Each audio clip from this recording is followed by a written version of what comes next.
বেগম খালেদা জিয়াকে জেলে পাঠানো সেই বিচারপতি এবার করলেন পদত্যাগ। এরপর কি? জিয়া অরফানেজ ট্রাস্ট মামলায় বেগম খালেদা জিয়াকে 5 বছর সাজা দেওয়া বিচারপতি ডক্টর আখতারুজ্জামান পদত্যাগ করেছেন। রোববার দুপুরে সুপ্রিম কোর্ট প্রশাসন সাংবাদিকদের এ তথ্য জানায়। জানা গেছে, প্রথমে তিনি রাষ্ট্রপতির বরাবর পদত্যাগ পত্রটি পাঠান। এরপর সেটি প্রধান বিচারপতির দপ্তরে আসে রোববার। প্রধান বিচারপতি তার পদত্যাগ পত্রটি আইন মন্ত্রণালয়ে পাঠিয়েছেন। চলতি বছরের 23 মার্চ বিচারপতি মোহাম্মদ আখতারুজ্জামানের বিষয়ে পূর্ণাঙ্গ তদন্তের নির্দেশনা দিয়েছিল রাষ্ট্রপতি। গত বছরের 16 অক্টোবর দুর্নীতি ও ফ্যাসিস্ট শেখ হাসিনা সরকারের দোসর হিসেবে কাজ করার অভিযোগ ওঠায় 12 বিচারপতিকে ছুটিতে পাঠান প্রধান বিচারপতি ডক্টর সৈয়দ রেফাত আহমেদ। একই সঙ্গে তাদের বেঞ্চ না দেওয়ার সিদ্ধান্ত নেওয়া হয়েছে। অভিযোগ ওঠার পর 12 বিচারপতির বিরুদ্ধে তদন্ত শুরু করে প্রধান বিচারপতি ডক্টর সৈয়দ রেফাত আহমেদের নেতৃত্বাধীন সুপ্রিম জুডিশিয়াল কাউন্সিল।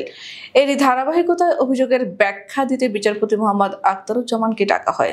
2018 সালের 8 ফেব্রুয়ারি বকশীবাজারে কারা অধিদপ্তরের প্যারেড গ্রাউন্ডে স্থাপিত ঢাকার বিশেষ জজ আদালত 5-এর বিচারক doctor Mohammad Akhtaruzzaman Zia orphanage trust মামলায় বেগম খালেদা জিয়াকে 5 বছরের কারাদণ্ড দেন। একই সঙ্গে বিএনপির ভারপ্রাপ্ত চেয়ারম্যান তারেক রহমান 10 বছর করে কারাদণ্ড দেন আদালত। উল্লেখ্য, জিয়া অরফানেজ ট্রাস্ট দুর্নীতি মামলা থেকে বিএনপি চেয়ারপারসন বেগম খালেদা জিয়া ও দলের ভারপ্রাপ্ত চেয়ারম্যান তারেক রহমান সহ সব আসামিকে খালাস দিয়েছেন আপিল বিভাগ। বুধবার প্রধান বিচারপতি ডক্টর সৈয়দ রেফাত আহমেদের নেতৃত্বাধীন 5 সদস্যের আপিল বেঞ্চ এ রায় ঘোষণা করেন। এর আগে মঙ্গলবার প্রধান বিচারপতি ডক্টর সৈয়দ রেফাত আহমেদের নেতৃত্বাধীন 5 সদস্যের আপিল বেঞ্চ এই মামলার আপিল শুনানি শেষ হয়। রায় দেওয়ার জন্য এদিন ঠিক করেন সর্বোচ্চ আদালত। হাইকোর্ট ও নিম্ন আদালতের রায় বাতিল করে আপিল বিভাগ তার পর্যবেক্ষণ করেছেন, প্রতিহিংসা থেকে এ বিচার করা হয়েছিল। এই মামলায় 10 বছরের সাজা হয় বিএনপি চেয়ারপারসন বেগম খালেদা জিয়ার। একই সাজা হয় দলটির ভারপ্রাপ্ত চেয়ারম্যান তারেক রহমানেরও।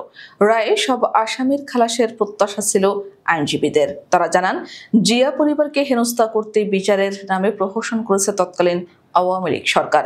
আর রাষ্ট্রপক্ষ শুনানিতে বলেন, ধারণার ভিত্তিতে কাউকে সাজা দেওয়া ঠিক হয়নি। আর দুদকের অবস্থান ছিল মামলার নথিপত্র সাক্ষ্য প্রমাণে কোথাও বেগম জিয়া সহ আসামিদের দুর্নীতি, অনিয়ম কিংবা বিশ্বাস ভঙ্গের প্রমাণ মেলেনি। মঙ্গলবার খালাস চেয়ে শুনানি করেন এ মামলার আরেক আসামি কাজী সালিমুল হকের আইনজীবী। এর মধ্যে দিয়ে শেষ হয় জিয়া অরফানেজ ট্রাস্ট দুর্নীতি মামলার আপিল শুনানি। 2018 সালের 8 ফেব্রুয়ারি জিয়া অরফানেজ ট্রাস্ট দুর্নীতির মামলায় জেলে যেতে হয় বেগম জিয়াকে। পরে নজিরবিহীনভাবে হাইকোর্টে এসে বিএনপি নেত্রী সাজা বাড়ানো হয়। এই মামলায় 2 বছর 1 মাস 13 দিন জেল খাটেন বিএনপি চেয়ারপারসন বেগম খালেদা জিয়া।